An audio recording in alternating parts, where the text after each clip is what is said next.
보시겠습니다. 요한복음 18장 12절에서 14절. 이에 군대와 천부장과 유대인의 아랫사람들이 예수님을 잡아 결박하여 먼저 안나스에게로 끌고 가니 안나스는 그의 대제사장인 가야바의 장인이라. 가야바는 유대인들에게 한 사람이 백성을 위하여 죽는 것이 유익하다고 공부하던 자라라. 아멘. 오늘은 하나님의 편에 선 대제사장, 그가 예수님을 죽이는 데 앞장섰다, 이 제목으로 말씀 나눕니다.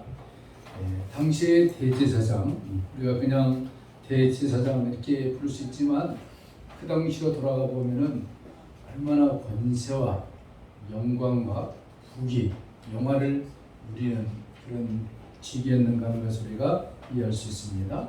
제사장들, 내가 제사장 되고 싶다 해서 된 것도 아니고, 가문 대대로 아주 태어나서부터 가문으로 내려와야, 레위 가문으로 내려와야 제사장 될 수 있고, 또 그에 또 제비를 뽑아서 한 사람이 대제사장이 되는데 절차도 복잡하고, 또 그런 대제사장이 탄생한 가문들은 얼마나 자자손손 영광인지 알 수 있는 것이죠. 그런데 그런 부귀 영화를 누리고 그들이 하는 일은 평생토록 하나님 앞에 서서 백성들의 죄를 담당하는 아주 귀한 사역을 감당했다. 그래서 예수님이 이브리서 보면은 대제사장이었다 하는 것을 우리가 알 수 있는데, 이런 대제사장, 또 제사장, 또 서기관, 바리새인, 종교 지도자들 모두가 예수님이 3년 동안 사역하시는 것을 다 보고 듣기도 하고 소문으로 직접 여러 모양으로 그들이 자료했을 것입니다. 청년에서 소문을 들었을 때는 대단했는데 막상 앞에 가서 예수라는 청년을 바라보니 넝마주이 같은 옷을 입고 못 먹어서 얼굴은 배짱 마르고, 그런데 뭐 불법이 하나도 없는 그 청년 예수라는 사람 입에서 나오는 권위 있는 말과 권세 있는 말, 때로는 표적을 행하는 걸 볼 때 범상치 않은 것, 그들이 다 경험했을 것입니다.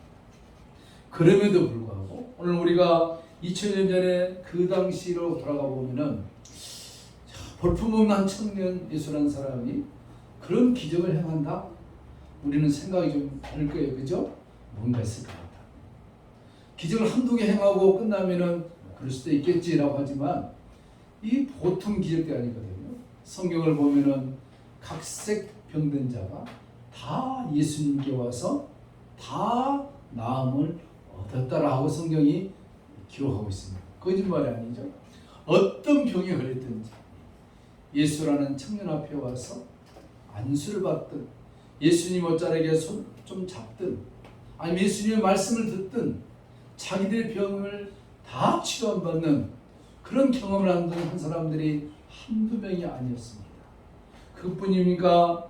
외적으로 보이는 능력들, 그것은 어마어마한 것이죠. 하나님이 함께하지 아니하면 이걸 행할 수 없는 것. 그런 것을 3년 동안 그들이 보고도 받았고 몰래 가서 보기도 했던 이 대제사장, 제사장, 종교 지도자들이 그들이 무슨 일을 했습니까? 하나님 편에 서서 하나님을 경배하고 하나님을 예배하고 하나님을 이해한다고 하는 그 대제사장, 그가 오늘 예수님을 죽이는데 앞장섰다는 것입니다. 오늘 성경 14절에 보니까 가야바는 유대인들에게 한 사람이 백성들을 위하여 죽는 것이 유리하다, 마땅하다라고 얘기했던 자인데, 이 안나스와 가야바는 어떤 사이였냐면은 이 안나스가 가야바의 장인 어른이었습니다. 그러니까 그 대제사장 가부들이 이렇게 연결되는 걸 볼 수 있습니다. 모든 백성을 위하여 한 사람이 죽으면 죽겠다는 것입니다. 이렇게 말해버리면은 이해가 덜 되는데, 그 당시의 정치, 경제, 문화, 이걸 이해하면은 이스라엘이라는 유대 나라는 저 로마의 압제하에 있었습니다. 언제든지 폭동의 기미가 보이면은 로마가 군대를 파견해서 아주 그냥 진압해버리는 지금 저 중국의 시진핑과 같은 것 생각하면 될 거예요. 저 서쪽에서 약간 이상한 기미가 난다 그러면은 중앙정부에 가서 눌러버리는 그런 식으로. 그 당시 더 심했죠. 그러니까 이 유대라는 조그만 나라에서 일어난 모든 일들은 로마에 매일 보고가 됩니다. 그러니까 청년 예수가 행하는 이 기적들이 매일매일 로마 황제에게 보고가 됩니다. 보고가 됩니다. 그 전에 역사가 있었습니다. 예수님 오시기 전 이스라엘이 유대 나라가 독립을 하려고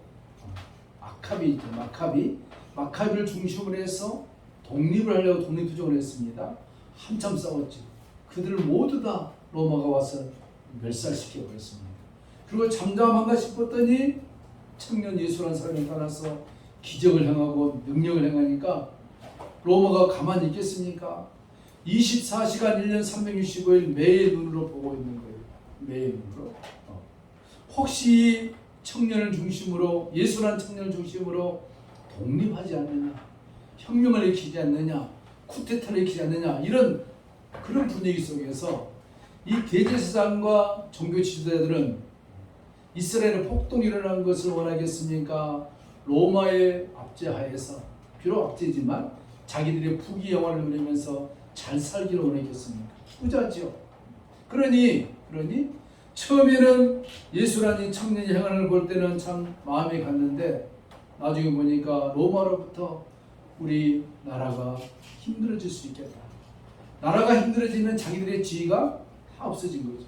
그래서 대제사장이 마침내 이 심각하다. 우리나라 자체가 심각하다. 유대라 나라가 자체가 심각하다 해서 대제사장인 가야바뿐만 아니라 모든 사람들이 뭐라고 얘기했느냐.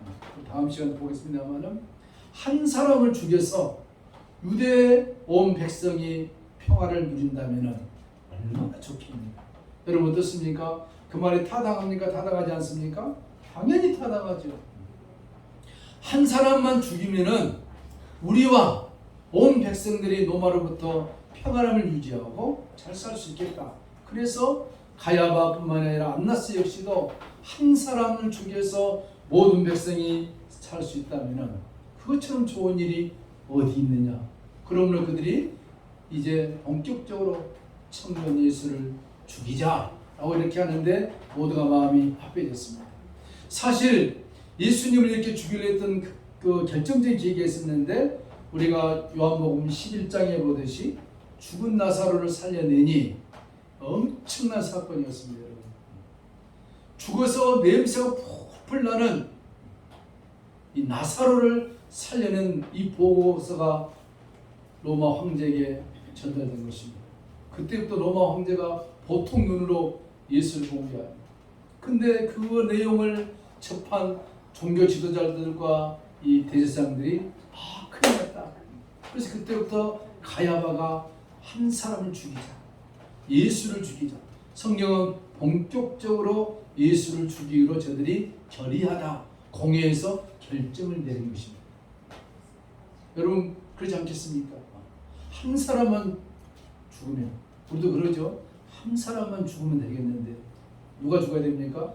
북한 김정은이 한 사람만 죽으면은 2천만 동포들이 좀 예수 믿을 수 있을 텐데 그런 마음이 있지 않습니까? 예수라는 한 사람만 죽으면 로마로부터 지금 우리가 공급받는 이 평화와 물질을 누리면서 자자 대손손 살 수 있는데 그래서 그들이 예수를 죽이기로 결의한 것입니다.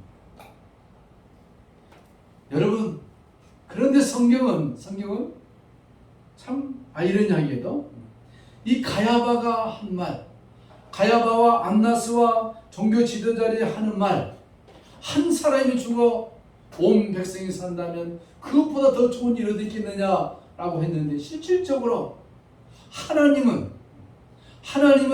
한 사람 예수님을 죽여서 이스라엘 백성뿐만 아니라 온 세상의 사람들을 살려내기 위한 하나님의 마음과 잘 들어보시기 바랍니다. 하나님의 그 계획과 마음이 이 종교 지도자들이 가졌던 마음과 같았다는 것입니다.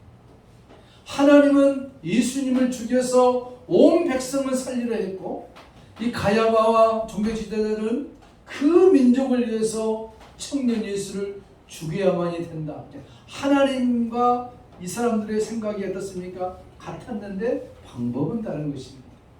오늘 이것은 성경은 무엇을 얘기하느냐 하면은 성경은 끊임없이 오늘 여러분들이 교회에 나와서 예배드리고 또 일상생활 사는데 성경은 끊임없이 우리들에게 뭘 요청하냐 하면은 살아가면서 하나님 우리 아버지의 마음이 무엇일까를 좀 알아라는 것입니다.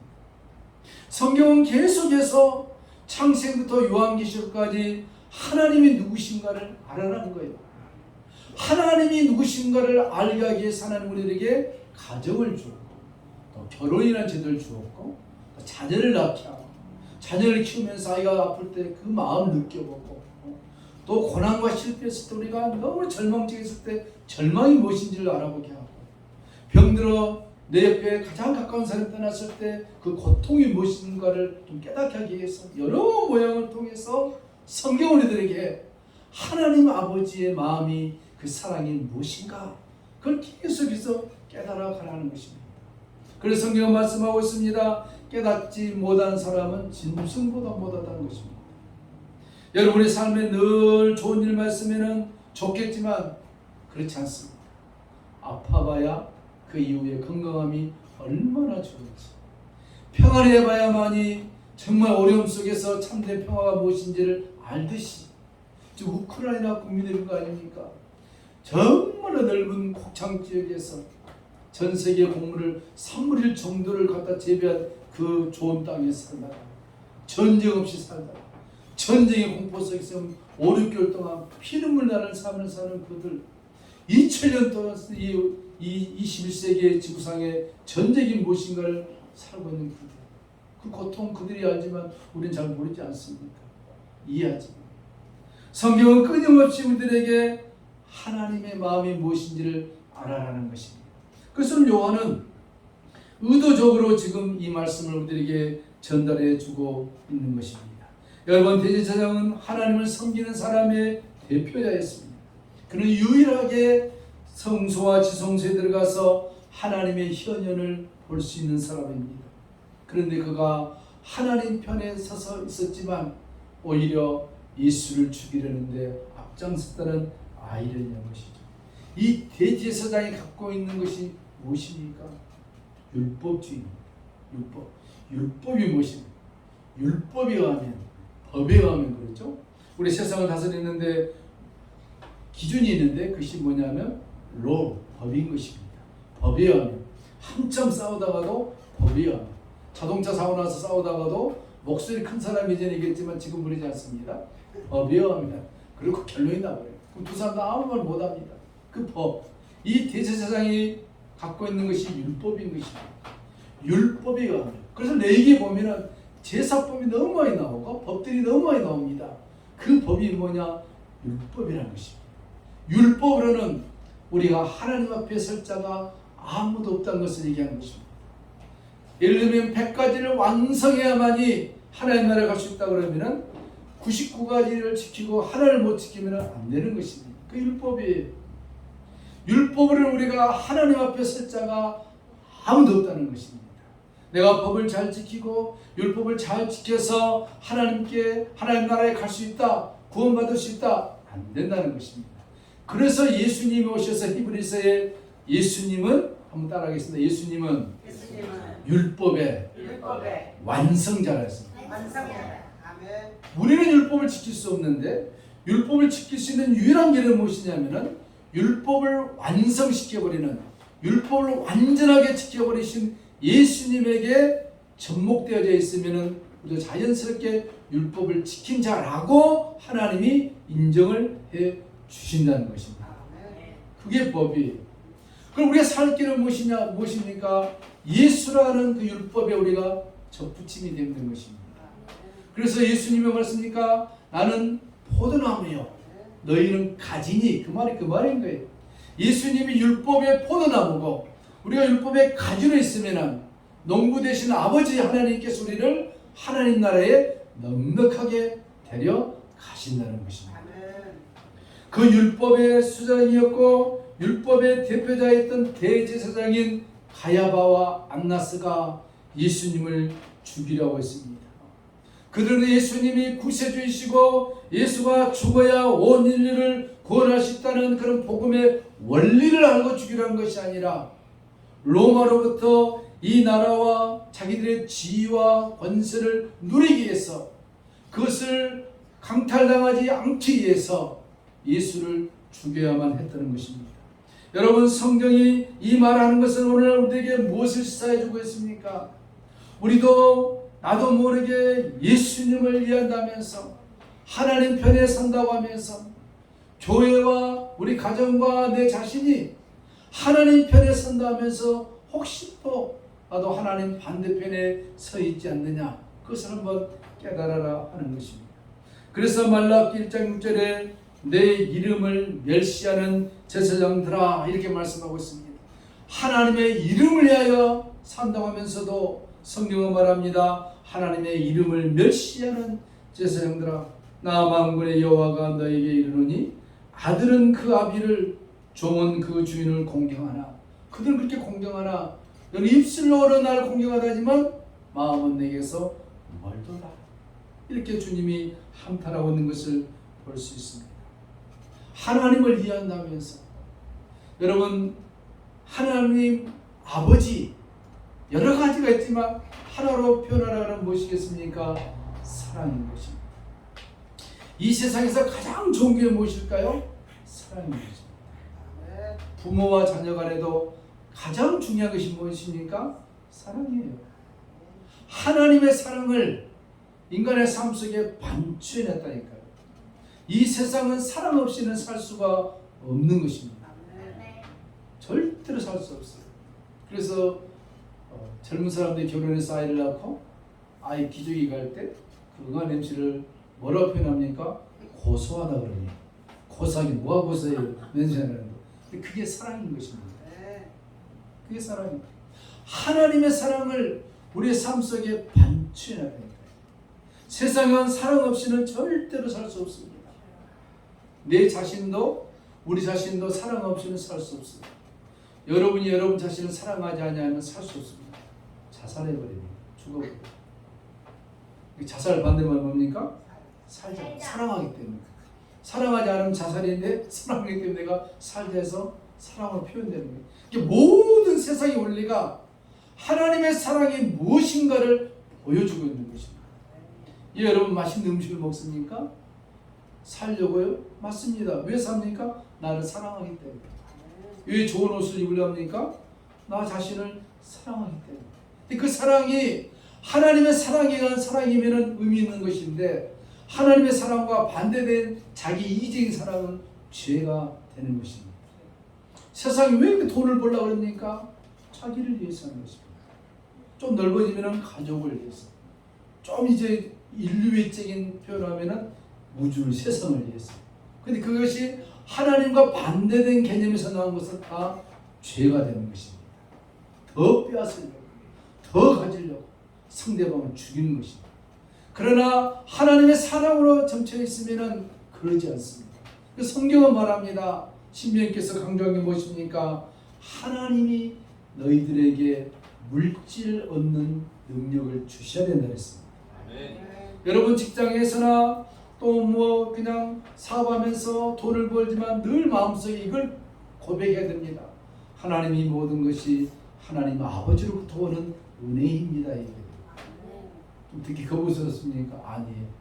그렇게 고백할 때 하나님이 그것을 인정해 준다는 것입니다. 지금 세상에서는 그것이 결판이 안 나요. 주님의 나라 갔을 때 그것이 결판이 납니다. 그래서 성경은 뭐랬습니까? 믿음으로 하는 모든 것들은 하나님 앞에 결코 헛되지 않는다 했습니다. 반대로 믿음 밖에서 하는 모든 것들은 나중에 심판의 대상이 됩니다. 그것은 하나님이 누군지를 알 때만 가능한 얘기가 되는 것입니다. 그래서 성경은 말했습니까? 너희든지 먹든지 마시든지 무엇을 하든지 하나님의 영광을 위해서 하라, 이렇게 말씀하고 있습니다. 그러지 않고 하는 모든 것들은 뭐합니까? 죄송하지만 죄가 된다고 성경이 못을 박아버려요. 그래서 성경의 진리를 이해하지 못하면 하나님은 너무 배타적이다면서 떠나버립니다. 머리 좋은 친구들이 예수를 믿지 않습니다. 왜? 너무 배타적이거든요. 어찌 하나님을 믿어야 되느냐? 안 믿습니다. 그러나 하나님이 누구신지, 창조주 하나님이 누구신지를 깨닫게 된다면은 그럴 수밖에 없게 되는 것입니다. 예를 들면 자녀들이 부모님이 있습니다. 부모님이 좀 잘못한다 그래서 오늘부터 아버지 어머니 나오고 상관없습니다. 아웃입니다. 그래서 될 수 있겠습니까? 안 되듯이 이 우주를 창조하시고 인간을 만드신 하나님 아버지, 전능하신 하나님 아버지가 누구인 줄 안다면은, 그분이 누구신 줄 안다면은 하나님의 법에 순종할 수밖에 없는 것이 인생의 참된 도리라는 것입니다. 우리는 지난 시간에 베드로가 예수님을 3번 부인한 것을 보았습니다. 요한이 아주 의도적으로 그걸 기록해놨습니다. 3번은 3은 뭡니까? 완전설했습니다. 베드로는 예수님을 부인할 수밖에 없는 존재라는 것을 성경이 얘기합니다. 그가 의지가 약하고 뭐하고 이것이 아니라 베드로는 누굽니까? 범죄한 온 인생들을 대표한 것입니다. 우리는 스스로 예수님을 믿고 안 믿고 그럴 존재가 아니라 하나님을 부인할 수밖에 없는 범죄한 인생들인 것을 성경이 적나라하게 표현하고 있는 것입니다. 그래서 우리들에게 무엇이 필요합니까? 예수님이 필요한 것입니다.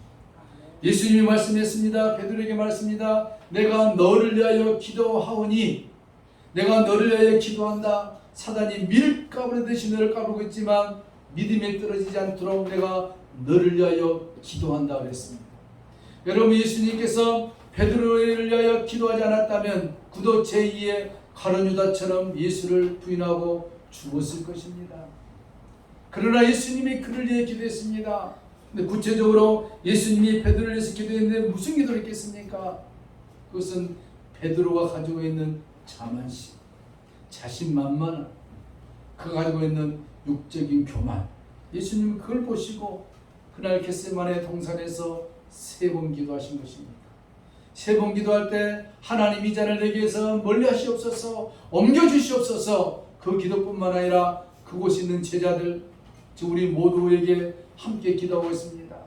예수님이 베드로와 제자들에게 너희들이 의기당당하게 나를 버리지 않겠다고 호언장담했지만 그것은 하나님으로부터 나오는 용기가 아니라 인간적인 육신에서 나오는 그런 자신감과 담대, 그것을 버리도록.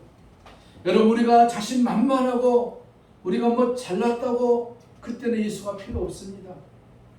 가장 연약해지고 나를 도울 자 아무도 없다 했을 때 드디어 우리가 슬그머니 십자가 앞으로 나가게 되는 것입니다. 그 인생이란 거예요. 그 인생입니다.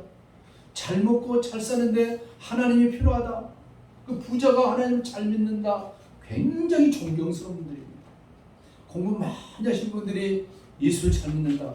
머리 숙여 존경을 쉽지 않거든요. 진짜 쉽지 않습니다. 가진 거 다 있는데 뭐가 부족해서 하나님을 믿겠습니까? 그럼에도 불구하고 부자 청년이 예수님께 나와서 선생이여 영생이 무엇이냐 물었던 거 대단한 질문인 것입니다. 오늘날 지성주의자들이 그런 질문도 하지 않습니다. 그러나 우리는 가장 부족하고 가장 연약하지만 그럼에도 불구하고 우리가 하나님 앞에 나와 하나님의 이름을 부르고 주의 도움을 간청한다는 것 복인 줄로 믿으시기 바랍니다. 어느 글을 읽어봤더니 어떤 분이 그런 글을 써놨더라고요. 세상이 아주 심란하는데 우리 권사님 기도 내용 나왔지만 유럽은 아주 그냥 전무후무하게 지금 막 40도가 넘어서 우리 인체 기온이 37도가 적정선이 아닙니까? 38도 올라가면 해일제 먹어야 되지 않습니까? 혹시 39도로 사신 분 계십니까? 그러면 이제 그렇게 올라가면 내가 문제 생깁니다. 내가.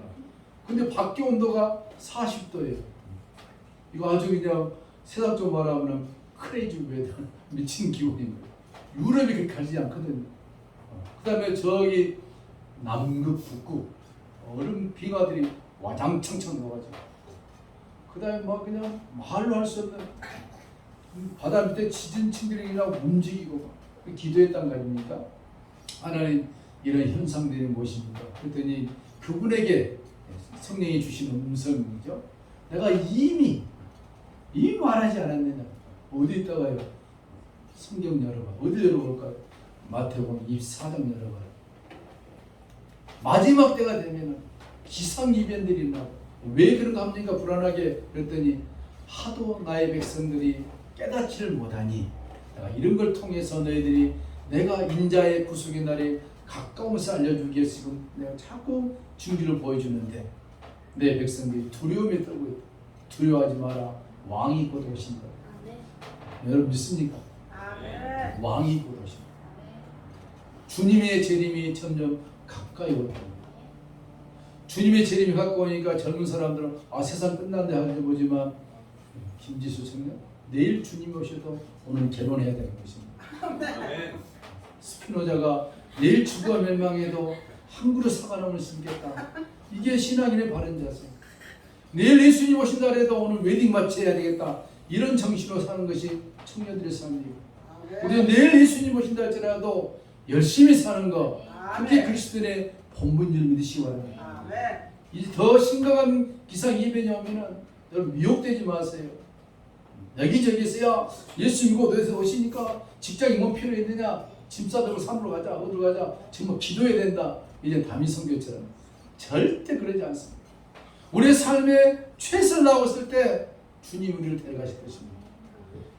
늘 기도하고 감사하고 성경 읽고 우리 삶을 최선을 다해 사는 거예요.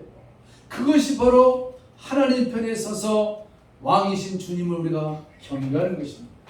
오늘 이 정말로 가야바뿐만 아니라 안나스 대제사장들이 하나님 편에 서서 자기들이 살기 위해서 예수를 죽였지만 우리 그게 아니라 하나님 편에 서서 예수 그리스도의 영광을 위해서 우리가 살아가는 것입니다.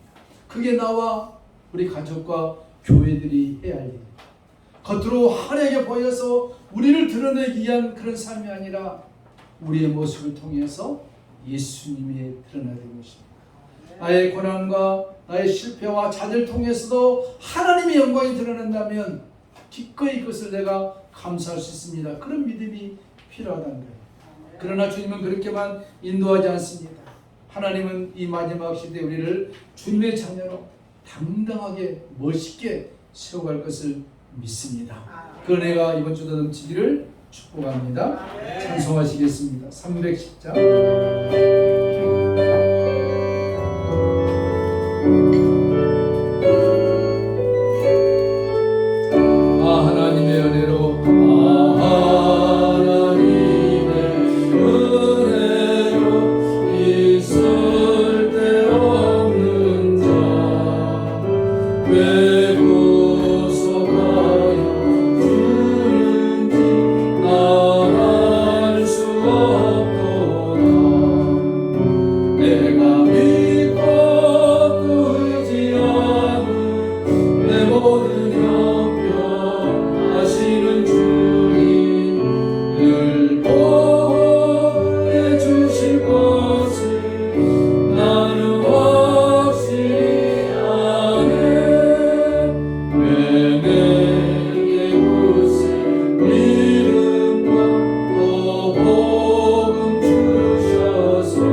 오 주님 만나려고 난 알 수 없도다.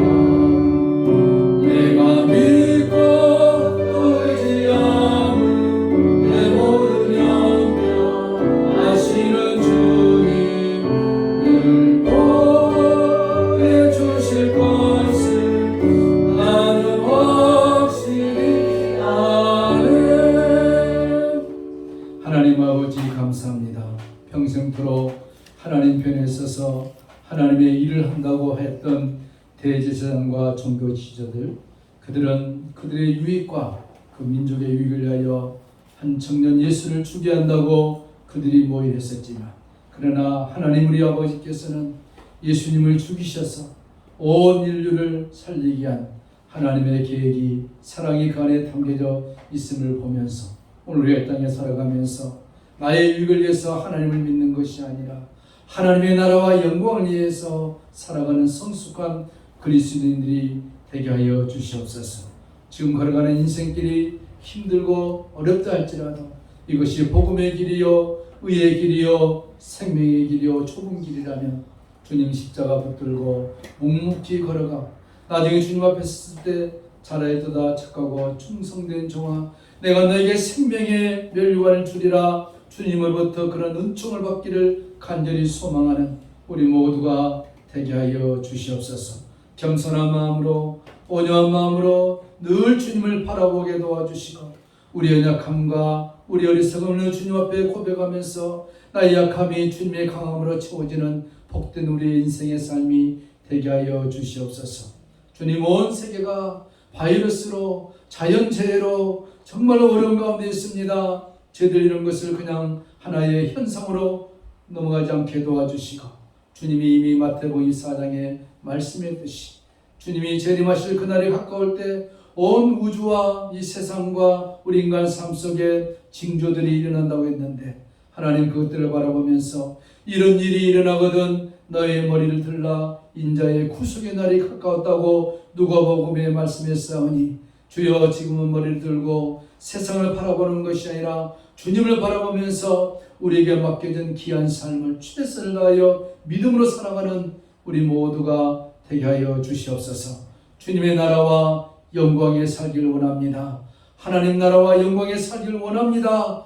그러기 위해서 우리에게 필요한 것들이 있습니다. 건강이 필요합니다. 하나님 우리의 재정이 필요합니다. 우리 삶의 은혜가 필요합니다. 우리 자녀들에게도 주의 복이 필요합니다. 하나님 그런 것들을 공급해 주시옵소서. 날마다 간절하게 구하는 우리 기도를 외면하지 마시고 하나님 들으시고 응답하시고 역사하여 주시어서 우리의 삶을 통하여 하나님의 살아계심과 하나님의 전능하심을 드러내는 향기로운 복된 삶이 되게 하여 주시옵소서. 하나님 기도하는 자녀 망하지 아니하고 기도하는 성도 망하지 아니하고 기도하는 하나님 백성 하나님 예면하지 아니한다 하셨사오니, 주여 우리의 문제를 놓고 늘 주님 앞에 간구함으로 말미암아 우리의 마음이 늘 하나님 곁에 가까이 점점점 나아가는 복된 우리의 인생길이 되게 하여 주시옵소서. 지금의 힘들고 어려운 상황 낱낱이 주님 앞에 간구함으로 말미암아 하나님의 선하심과 인자하심을 목도하는 우리 금적교회 온 성도들이 되게 하여 주시옵소서. 주님, 오늘 또 주님 앞에 우리 몸을 제물 삼아 드렸사오니 받으시고 흠양하시고 또 주님 앞에 11조로 감사의 물로 주일의 물로 드리는 손길마다 하나님 기억하시고 세상의 법칙이 아닌 하나님의 법칙으로 30배, 60배, 100배의 결실로 맺어지는 아름다운 결과가 나타날 수 있도록 하나님 역사하여 주시옵소서. 하나님 감사합니다. 우리 삶의 기쁨과 소망과 감사가 넘치도록 주님 복의 복을 더하여 주시옵소서. 감사드리며 존귀하신 예수님의 이름으로 간절히 축복하며 기도하옵나이다. 아멘.